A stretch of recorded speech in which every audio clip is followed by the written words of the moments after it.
तो द्रव्य गुण का जो हमारा फोर्थ चैप्टर है वो आता है रस। तो रस होता क्या है? रस आस्वादनी, जिसका आस्वादन लिया जा सके उसे जो है रस कहा जाता है। इसके जिसको हम टेस्ट कर सकें उसे जो है रस कहा जाता है।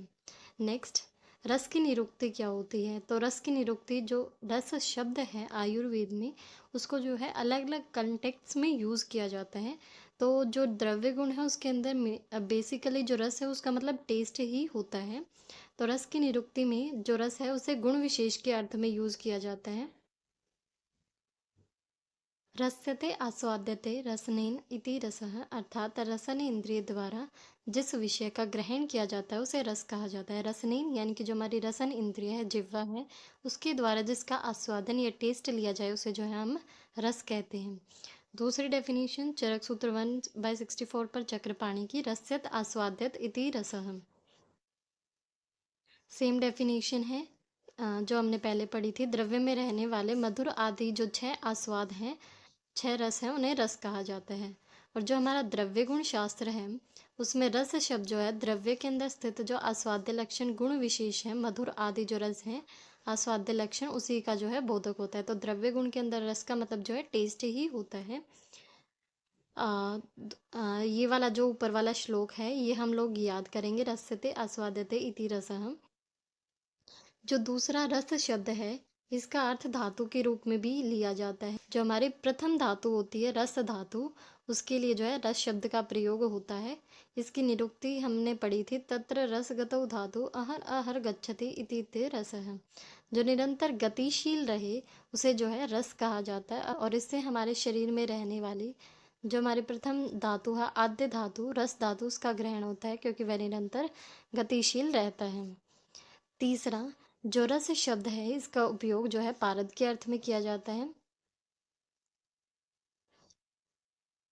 रस्ति भक्षयति सर्वान् लोहान इति रसः। रस्ति भक्षयति सर्वान् लोहान, जो सर्व लोह यानी कि सभी धातुओं का भक्षण कर ले, उन्हें अपने अंदर विलीन कर ले, जिस भी धातु उन्हें अपने अंदर विलीन कर ले उसे जो है पारद कहा जाता है।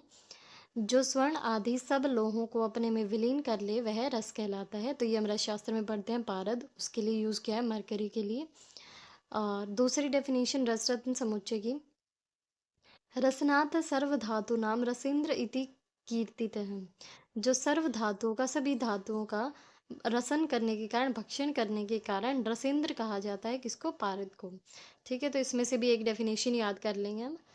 चौथा, जो रस शब्द है इसका कल्पना के अर्थ में यूज़ किया जाता है। जो हमारी प्रथम कल्पना होती है स्वरस कल्पना, उसके लिए भी जो है रस का यूज़ किया जाता है।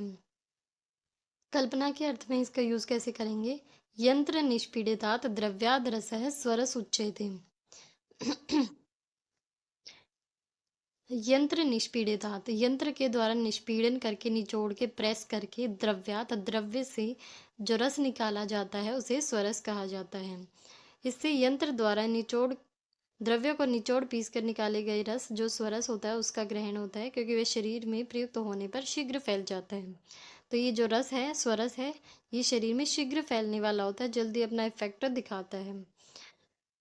और दूसरी डेफिनेशन, रस्ती शरीरे आशु प्रसरति इति रस है। शरीर में प्रयुक्त होने पर जो आशु यानी कि शीघ्र प्रसरति फैल जाता है, इति रस है, उसे रस कहा जाता है। नेक्स्ट आता है हमारा रस का लक्षण।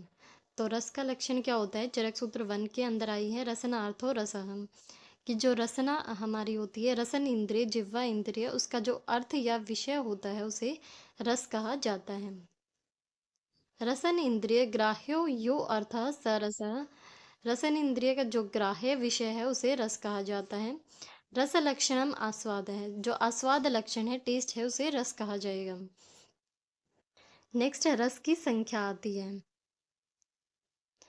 स्वादुर अम्लो अथ लवणः कटुकस्तिक्त एव च कषायश्च इति षट्को अयम रसानाम संग्रह स्मृतः। तो हम सबको पता है कि रस की संख्या कितनी होती है? 6 होती है। मधुर, इसके एक दो एग्जाम्पल याद कर लेंगे। मधुर मीठा होता है, घृत हो गया जैसे कि गुड़ हो गया, द्राक्षा हो गई, इस टाइप से। दूसरा आता है अम्ल। अम्ल जो है वो खट्टे पदार्थों को कहा जाएगा, जैसे कि इमली और नींबू। लवण जो है वो नमकीन होता है। एग्जाम्पल में सैंधव लवण, सामुद्र लवण। कटु, कटु का मतलब होता है तीखा, इसने ये गलत लिख दिया है, कड़वे जो है वो तिक्त रस होता है। कटु का मतलब होता है तीखा। एग्जाम्पल जैसे कि मरीच हो गया, पिपली हो गया, जो हमारा पूरा का पूरा त्रिकटु है वो कटु के अंदर आ जाएगा। तिक्त, तिक्त का मतलब होता है कड़वा, जैसे कि नींब यानी कि नीम होता है, करेला होता है, इस टाइप से चिरायता होता है।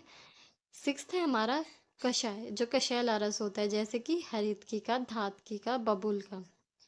ठीक है, ये हो गया हमारा। नेक्स्ट हम देखते हैं रसों की पंचभौतिकता। तस्मात् न एक रसम द्रव्यम भूत संघात संभवात। तस्मात् न एक रसम द्रव्यम, कोई भी द्रव्य जो है वो एक रस वाला नहीं होता है, यानी कि वो अनेक रसों से मिला हुआ होता है। एक रस की उसमें डोमिनेंसी हो सकती है, लेकिन पूरा का पूरा एक रस से बना हुआ नहीं हो सकता। भूत संघात संभवात, क्योंकि जो द्रव्य है और जो रस है दोनों ही भूत यानी कि पंच महाभूतों के संघात, संघात यानी कि उनके समुदाय से ही संभव होते हैं। द्रव्यों के अनेक रस होने के कारण जो है द्रव्य और रस दोनों का ही पंचभौतिक होना बताया है यहाँ पर। द्रव्य और रस दोनों ही पंचभौतिक हैं। जो रस है उसकी उत्पत्ति में जल जो है मुख्य रूप से, और जो पृथ्वी है वो जलानुप्रवेश के कारण अमुख्य रूप से रस का समवायी कारण है। समवायी कारण का मतलब होता है अपृथक भाव, बिना जल और पृथ्वी के तो उनकी उत्पत्ति हो ही नहीं सकती है। आकाश, वायु और अग्नि, ये तीनों महाभूत जो है रस की सामान्य अभिव्यक्ति और उनकी विशिष्टता में कारण है। कि एक द्रव्य जो है भले ही अम्ल है, दूसरा द्रव्य भी सेम अम्ल है, लेकिन उनकी विशिष्टता होती है कि ये इतना अम्ल है, ये ज़्यादा खट्टा है, ये कम खट्टा है। तो ये इनकी विशिष्टता जो है वो आकाश, वायु और अग्नि महाभूत के कारण होती है। इस प्रकार जो पांचों महाभूत हैं रस के जो है कारण होते हैं। रस की प्रधानता या अप्रधानता का कारण क्या है? भूतों का संगठन। एक द्रव्य के अंदर कौन सा महाभूत उत्कर्ष है यानी कि ज्यादा मात्रा में है, और कौन सा अपकर्ष है यानी कि कम मात्रा में है। जैसे कोई भी द्रव्य है हम उसको कहते हैं कि मधुर रस वाला है, क्योंकि उसके अंदर जल और पृथ्वी महाभूत की उत्कर्षता रहती है, लेकिन इसका मतलब ये नहीं है कि उसके अंदर बाकी महाभूत नहीं है।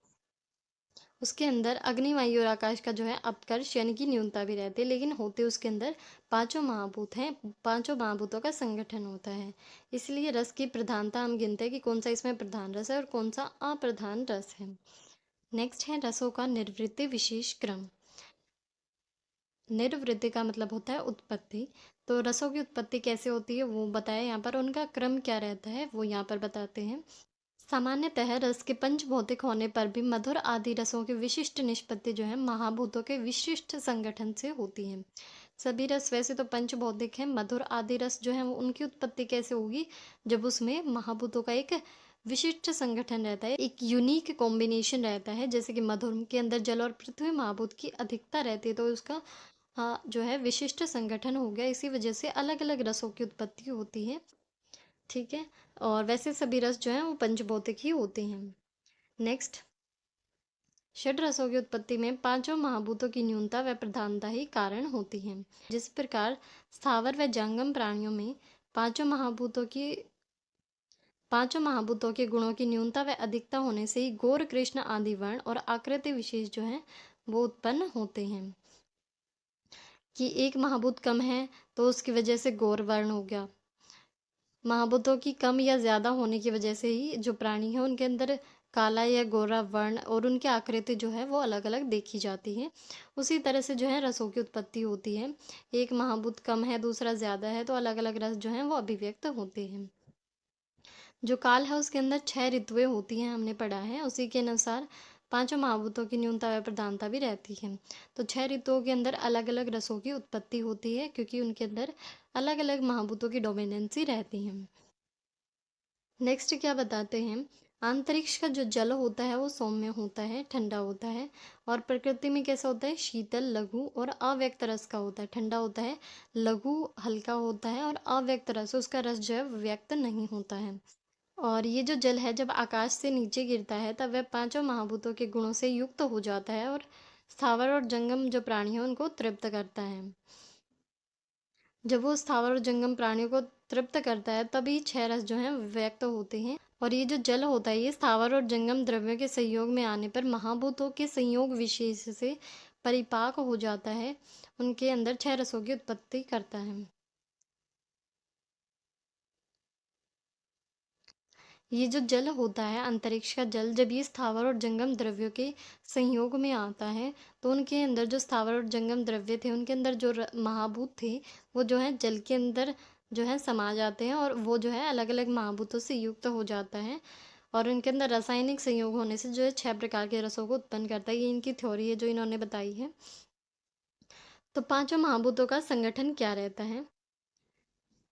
तो जो हमारे षड्रस होते हैं, मधुर, अम्ल, लवण, कटु, तिक्त, कषाय, इनका जो पंचभौतिक संगठन है वो क्या रहता है? तो सबसे पहले हम देखते हैं वाग्भट वाला। तो वाग्भट ने क्या बताया है?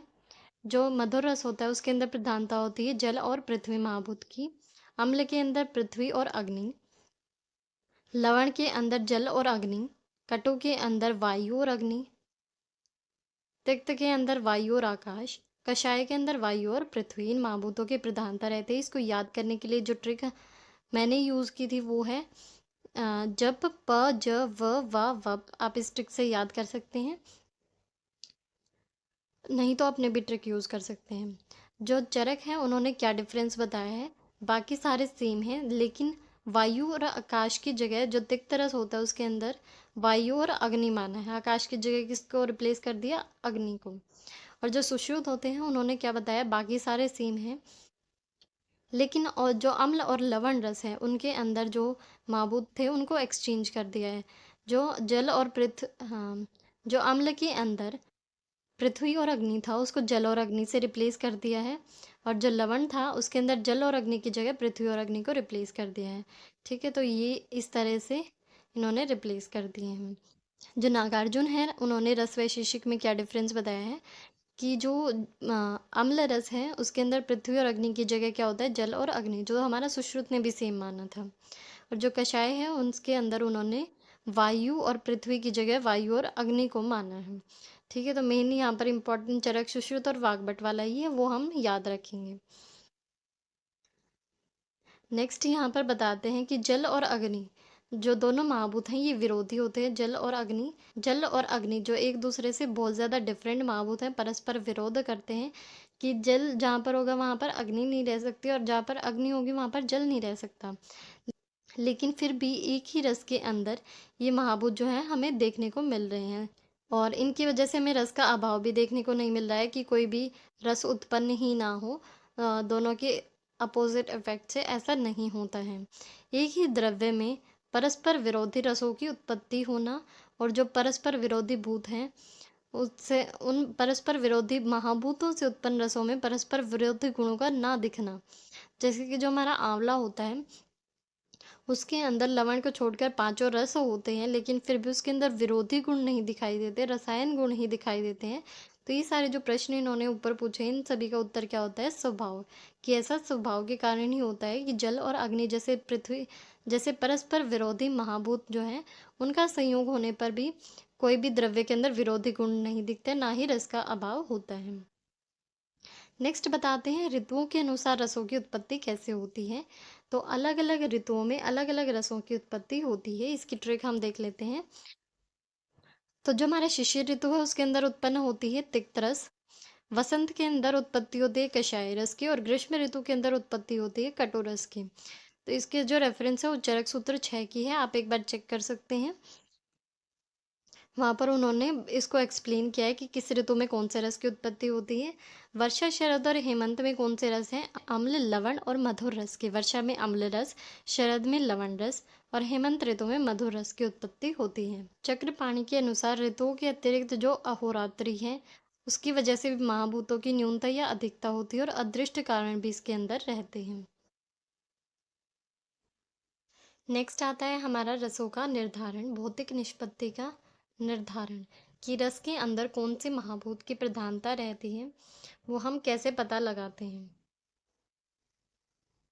भौतिक निष्पत्ति का निर्धारण, किसी भी रस के अंदर कौन से महाभूतों की डोमिनेंसी है वो हम कैसे पता लगाते हैं वो होता है भौतिक निष्पत्ति का निर्धारण। तो सबसे पहले है अनुमान के द्वारा।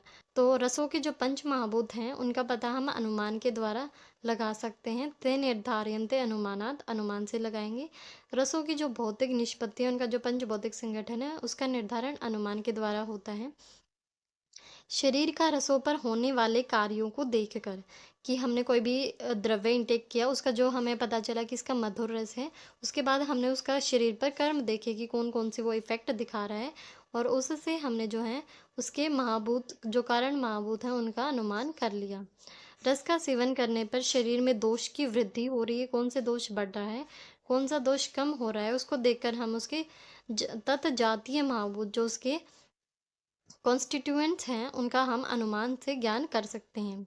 जैसे कि जो हमारा मधुर रस होता है, उससे जो है आप्य और जलीय जो गुण से युक्त होता है, उस कफ की वृद्धि हो रही है, और जो आग्नेय पित्त होता है उसका ह्रास हो रहा है। तो इससे हम पता लगाते हैं कि मधुर रस कैसे होता है, पार्थिव और आप्य महाभूत प्रधान होता है।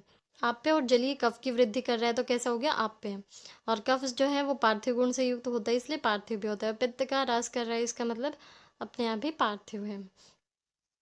नेक्स्ट अम्ल रस। अम्ल रस जो है वो क्या होता है, कफ वर्धक होता है, इसलिए अम्ल रस जो है कफ को बढ़ाने से क्या हो गया, पार्थिव हो गया, और पित्त को भी बढ़ा रहा है, इसलिए क्या हो गया, आग्नेय हो गया। जो लवण रस है वो हमारा कफ को बढ़ा रहा है और साथ में पित्त को भी बढ़ा रहा है। कफ को बढ़ा रहा है तो क्या हो गया, आप्य, क्योंकि कफ जो है जल महाभूत प्रदान होता है। पित्त को भी बढ़ा रहे हैं तो क्या हो गया, आग्नेय हो गया। कटु रस जो है वो वात पित्त वर्धक होता है, तो उसके अंदर वायु को बढ़ा रहा है, वात को बढ़ा रहा है, इसलिए वायु महाभूत प्रधान। पित्त को बढ़ा रहा है, आग्नेय महाभूत प्रधान। तिक्त रस जो है वो वात वर्धक होता है और कफनाशक होता है, इसकी वजह से उसका वायव्य आकाशीय महाभूत का पता चलता है। वायु को बढ़ा रहा है, वायव्य हो गया। कफनाशक, जो आकाशीय गुण है वो तीनों दोषों का ही शमन करता है। एवं कषाय रस जो है वातवर्धक व पित्तनाशक होता है, इस वजह से उसके जो है वायव्य पार्थिव होने का जो है हम अनुमान कर लेते हैं। नेक्स्ट है संशोधन एवं संशमन कर्म के आधार पर। इसके आधार पर भी हम रसकों के पंचभौतिक संगठन का ज्ञान कर सकते हैं कि जो वमन कर्म है उसे हम आग्नेय वायव्य संगठन का कैसे बताते हैं, कि जो अग्नि है वो ऊर्ध्वगामी होती है, अग्नि की डायरेक्शन जो है हमेशा ऊपर की तरफ होती है, और वायु जो है वो लघु होती है, तो वो भी जो है ऊर्ध्वगामी होती है। तो इसलिए ये जो अग्नि और वायव्य हैं, ये दोनों मिलकर शरीरस्थ दोषों को ऊर्ध्व मार्ग से बाहर निकालते हैं। इसी तरह से जो हमारा विरेचन कर्म होता है, उसके अंदर जलीय और पार्थिव महाभूत संगठन का अनुमान होता है, क्योंकि जल जो है वो स्वभावतः निम्नगामी होता है, नीचे की तरफ जाता है। और जो हमारी पृथ्वी है वो भी गुरु होती है, इसके कारण वो कैसी होती है, अधोगामी होती है, और ये दोनों मिलकर जो है शरीरस्थ दोष को जो है अधो मार्ग से, नीचे के मार्ग से शरीर को से बाहर निकाल देते हैं। और जो उभयतो मार्ग हर द्रव्य हैं वो दोनों के ही मिश्रण से बनते हैं। इसी तरह संशमन कर्मों के आधार पर भी महाभूतों का अनुमान होता है।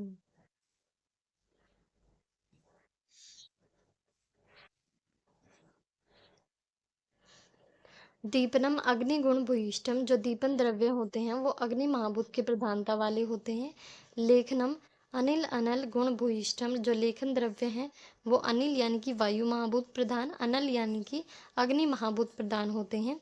भृंगणम पृथिव्य अम्बु गुण भूयिष्ठम, जो भृंगण द्रव्य हैं वो पृथ्वी महाभूत और अम्बु यानी कि जल महाभूत की प्रधानता वाले होते हैं। संग्राहिकम अनिल अनल गुण भूयिष्ठम, जो संग्राही द्रव्य होते हैं वो अनिल यानी कि वायु महाभूत प्रदान होते हैं। आकाश गुण भूयिष्ठम संशमनम, और जो संशमन द्रव्य हैं वो आकाश गुण भूयिष्ठ होते हैं। आगम के द्वारा भी जो है हम रसों की पंचभौतिक संगठन का निर्धारण कर सकते हैं।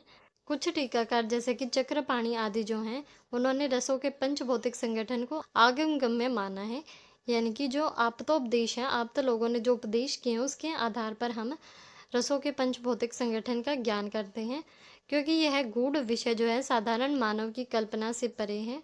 वस्तुतः रसों की भौतिक निष्पत्ति का ज्ञान तो आप्तोपदेश से ही होता है, किंतु उसकी पुष्टि जो है हम अनुमान के द्वारा कर सकते हैं। रस वैशेषिक के भाष्यकार ने इसे अनुमेय अर्थ आगम कहा है। जो हमारा नेक्स्ट टॉपिक आता है वो है रस और अनुरस में भेद। रस और अनुरस में क्या डिफरेंस होता है, तो ये हम देखते हैं। तो हमारा जो श्लोक है उसमें हमें क्या दे रखा है, तत्र व्यक्तो रसः स्मृतः, कि जो रस होता है वो व्यक्त होता है। जब भी हम कोई भी चीज़ मुख में रखते हैं तो जो हमें टेस्ट आता है, जो व्यक्त होता है, उसे रस कहा जाता है। अव्यक्तो अनुरसः, और जो अनुरस है वो अव्यक्त होता है, किंचित या फिर किंचित यानी कि थोड़ी मात्रा में व्यक्त होता है, अंत या फिर अंत में व्यक्त होता है। तो जो अनुरस है वो अव्यक्त होता है, या फिर किंचित व्यक्त होता है, या फिर अंत में व्यक्त होता है। व्यक्तो अपि च इष्यते। तो ये वाला श्लोक याद करना है। तत्र व्यक्तो रसः स्मृतः अव्यक्तो अनुरसः किंचित अन्ते व्यक्तो अपि च इष्यते। जो व्यक्त हो वह रस है, और जो अव्यक्त हो या अंत में थोड़ा सा अभिव्यक्त हो वह जो है अनुरस कहलाता है। तो रस और अनुरस में क्या डिफरेंस होता है ये यहाँ पर बताते हैं। रस जो है वो पूर्णतः व्यक्त होता है, और इसकी जो प्रत्यक्ष उपलब्धि है, यानी कि हम इसके टेस्ट की जो है सेंसेशन कर सकते हैं। मधुर, अम्ल आदि के रूप में इसकी सेंसेशन जो है स्पष्ट रूप से होती है। जैसे कि जो पिपली होती है वो कटु रस होती है, और जो हरितकी है वो कषाय रस होती है। जबकि जो हमारा अनुरस होता है वो अव्यक्त होता है, या फिर ईषद यानी कि थोड़ी मात्रा में व्यक्त होता है, जैसे कि हरितकी में स्थित मधुर रस आदि। तो मधुर जो है वो हरितकी का अनुरस होता है, और जो कषाय है वो हरितकी का रस होता है। नेक्स्ट क्या बताया है कि रस जो है वो द्रव्य की शुष्क अवस्था में भी स्पष्ट रूप से प्रतीत होता है, कि द्रव्य चाहे गीला हो या फिर सूखा हुआ हो, रस उसके अंदर हमेशा रहता ही है। जबकि जो हमारा अनुरस होता है वो द्रव्य के सूख जाने पर नष्ट हो जाता है, वो सिर्फ आर्द्र अवस्था में ही हमें कुछ मात्रा में व्यक्त होता है। कभी कभी द्रव्य की आर्द्र अवस्था में उपस्थित रस शुष्क अवस्था तक स्थायी नहीं रह पाता, इसलिए ये जो स्थायी रस है इसलिए ये जो अस्थायी रस है, ये क्षणिक रस है, इसे रस नहीं कहा जा सकता। इसे क्या कहा जाता है, अनुरस कहा जाता है। जो रस शुष्क अवस्था तक स्थिर रहे या शुष्क अवस्था में ही व्यक्त हो, उसको जो है रस कहते हैं। जैसे कि द्राक्षा की जो है आर्द्र अवस्था हो या शुष्क अवस्था हो, उसके अंदर जो है मधुर रस रहता है, तो उसे रस ही कहा जाता है। जबकि जो पिपली होती है वो आर्द्र अवस्था में मधुर होती है, जब वो गीली होती है तो मधुर होती है, लेकिन सूख जाने पर जो है वो कटु हो जाती है। तो जो शुष्क अवस्था में जो रस अंत में बचता है वो क्या होता है, रस होता है। तो पिपली का जो रस है वो कैसा है, कटु है। और जब वो आर्द्र अवस्था में थी तो उसके अंदर जो मधुर था वो उसका क्या है, अनुरस होता है। अनुरस जो है द्रव्य की शुष्क अवस्था तक स्थायी नहीं रहता, जैसे कि आर्द्र पिपली का मधुर रस शुष्क अवस्था तक स्थायी नहीं रहता है। जो रसन इंद्रिय है उसके संयोग होते ही सबसे पहले जो प्रतीत होता है उसको क्या कहा जाता है, रस कहा जाता है। और जो अंत में प्रतीत होता है उसको क्या कहा जाता है, अनुरस कहा जाता है। कोई भी चीज़ हमने मुख में रखी तो सबसे पहले जो सेंसेशन आई वो क्या है, रस है, और जो बाद में सेंसेशन आई वो क्या है, अनुरस है। जैसे कि हरितकी को जब हम टेस्ट करते हैं तो हरितकी के अंदर सबसे पहले हमें कषाय रस की प्रतीति होती है, तो कषाय क्या है, रस है, और लास्ट में हमें मधुर रस की प्रतीति होती है, तो मधुर उसका क्या है, अनुरस है। तो रस और अनुरस में डिफरेंस क्या होता है, रस जो है वो पूर्णतः व्यक्त होता है, जबकि अनुरस अव्यक्त या फिर ईषद व्यक्त होता है। रस द्रव्य की शुष्क अवस्था में स्थायी होता है, अनुरस द्रव्य की शुष्क अवस्था में जो है स्थायी नहीं रहता है। रस जो है वो आदि में प्रतीत होता है, और जबकि अनुरस जो है वो अंत में प्रतीत होता है। एक श्लोक यहाँ पर रह गया था वो मैं बता देती हूँ। व्यक्त है जो द्रव्य के अंदर व्यक्त होता है, शुष्क से जो शुष्क अवस्था में स्थायी रहता है, च आदौ, और जो आदि में प्रतीत होता है, रसो द्रव्य से लक्ष्यते, वो जो है द्रव्य के रस का लक्षण होता है।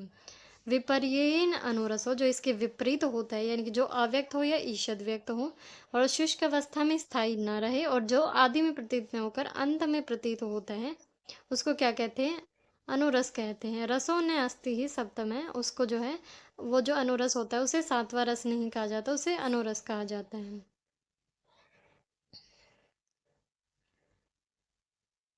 नेक्स्ट टॉपिक है हमारा रस उपलब्धि में हेतु, कि हमें टेस्ट की परसेप्शन किन किन तरीकों से हो सकती है। रस की उपलब्धि, टेस्ट की परसेप्शन किन किन तरीकों से होती है वो बताया है।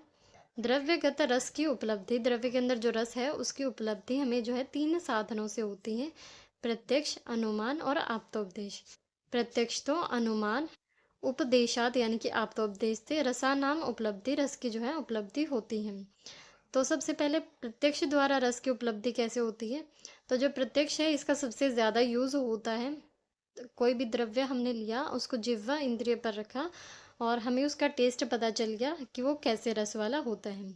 द्रव्य का जब रसन इंद्रिय पर निपात यानी कि स्पर्श होता है, तो जो है मधुर आदि रसों का जो है हमें ज्ञान हो जाता है। वो किसके द्वारा है? प्रत्यक्ष द्वारा। प्रत्यक्ष से जो है हम इंद्रियों द्वारा ज्ञान करते हैं। इंद्रियों में भी यहाँ पर हमें विशेष रूप से रसन इंद्रिय के द्वारा ज्ञान हो रहा है। अधिकतर द्रव्यों के रसों का ज्ञान जो है हम इसी प्रकार करते हैं। किसी भी द्रव्य के रस निर्धारण के लिए सबसे अच्छा उपाय होता है कि उसे रसन इंद्रिय पर रखकर उससे मधुर अम्ल आदि जो आस्वाद प्रतीत हो उससे रस का जो है निर्णय किया जाए। जैसे कि आम्र यानी कि आम के अंदर मधुर रस, इमली के अंदर जो है अम्ल रस आदि। दूसरा तरीका होता है अनुमान द्वारा। कोई भी द्रव्य हमने खाया, उसने हमारे शरीर पर जो कर्म दिखाए, जो जो इफ़ेक्ट्स दिखाए, उसके आधार पर हम जो है उसके रस का अनुमान कर लेते हैं। कुछ द्रव्यों के रस का ज्ञान जो है अनुमान से या फिर आप्तोपदेश से होता है। जैसे कि स्वर्ण जो है वो कषाय और मधुर होता है, उसे हम खाकर तो देख नहीं सकते हैं, इसलिए उसके रस का ज्ञान जो है हम कैसे कर सकते हैं? आप्तोपदेश से। और शरीर पर उनके कर्मों को देखकर जो ज्ञान किया जाता है वो अनुमान से होता है। तीसरा है आप्तोपदेश द्वारा। जो आप्त लोग हैं, उन्होंने जो उपदेश दिए हों उनके द्वारा जो है हमें रसों का ज्ञान होता है। जो अनुरस होता है और अव्यक्त रस होता है, इसका ज्ञान जो है विशेषतः हम आप्तोपदेश से करते हैं और उनकी पुष्टि जो है वो हम अनुमान से करते हैं। नेक्स्ट इम्पोर्टेंट, जो हमारा प्रत्यक्ष है उससे रस का कैसा ज्ञान होता है? सामान्य ज्ञान। अनुमान से जो ज्ञान होता है रस का वो होता है विशिष्ट ज्ञान, और आप्तोपदेश से रस का कैसा ज्ञान होता है? प्रायोगिक ज्ञान। प्रत्यक्ष से रस का सामान्य ज्ञान, अनुमान से विशिष्ट ज्ञान और आप्तोपदेश से प्रायोगिक ज्ञान। ये इंपॉर्टेंट है, इसको याद रखना है। नेक्स्ट टॉपिक जो है वो हमारा आता है रस का रूपांतरण। नेक्स्ट टॉपिक है रस का रूपांतरण, रूपांतर। रूपांतर का मतलब क्या होता है? रूप यानी कि उसका जो फॉर्म है, अंतर यानी कि चेंज हो जाना। ये रस का जो है ट्रांसफॉर्मेशन हो जाना जो है रस का रूपांतर कहलाता है। Transformation of test. इसके अंदर कौन कौन से फैक्टर्स होते हैं जिसकी वजह से टेस्ट जो है किसी भी द्रव्य का चेंज हो सकता है, वो यहाँ पर बताए हैं। सबसे पहला है काल स्थिति, कि कोई भी द्रव्य है वो लंबे टाइम तक रखे रहने की वजह से उसका जो नॉर्मल रस है वो खराब हो जाता है और उसका जो रस है वो दूसरा आ जाता है। काल के प्रभाव से द्रव्य का जो प्राकृत रस है वो विकृत हो सकता है। जैसे कि आपका कोई जामुन होता है वो कषाय रस होता है, कच्चा जामुन जो है वो कषाय रस का होता है और जब वो पक जाता है तो वो मधुर हो जाता है। जो मधुर चावल का भात है, मीठे चावल हैं, वो कुछ समय रखे रहते हैं तो बाद में कैसे हो जाते हैं? खट्टे हो जाते हैं। दूसरा फैक्टर है हमारा संयोग। किस एक द्रव्य के अंदर हमने दूसरी चीज़ मिला दी तो दूसरी चीज़ के मिलाने की वजह से उसका जो रस है वो चेंज हो जाता है। किसी द्रव्य के संयोग से रसांतर की उत्पत्ति होना, यथा चूने के संयोग से अम्ल रस वाली जो इमली है वो कैसी हो जाती है? मधुर। इमली के अंदर हमने चूना मिला दिया, कैसे हो गई? मधुर रस वाली हो गई। नींबू के अंदर हमने गुड़ मिला दिया, कैसा हो गया? मधुर रस वाला हो गया। तीसरा जो फैक्टर है वो है हमारा पाक। किसी भी द्रव्य को हमने अग्नि पर पका दिया तो उसके अंदर जो पहले गुण था वो बाद में जो है चेंज हो जाता है। जैसे कि इमली जो है उसके पकाने पर वो कैसी हो जाती है? मधुर रस वाली हो जाती हैं। फोर्थ फैक्टर आता है हमारा आतप। किसी भी द्रव्य को हमने धूप में सुखा लिया तो उसका जो रस है वो चेंज हो गया। जैसे कि कषाय तुम्बरू फल, जो तुम्बरू फल होता है वो कषाय रस वाला होता है, उसको हमने धूप में सुखाया तो वो कैसा हो गया? मधुर हो गया। फिफ्थ है हमारा भावना। किसी भी द्रव्य के अंदर हमने दूसरे द्रव्य की भावना दे दी तो उसके अंदर जो रस है वो चेंज हो जाता है। जैसे कि तिल जो है वो कषाय, तिक्त और मधुर होता है, लेकिन जब उसमें हम यष्टि मधु यानी कि मुलैठी का जो क्वाथ है उसकी भावना देते हैं तो वो कैसा हो जाता है? मधुर हो जाता है। सिक्स्थ फैक्टर आता है हमारा देश। अलग अलग जगहों पर उत्पन्न हुए द्रव्य जो हैं उनमें रसों में कुछ डिफरेंस देखने को मिलते हैं।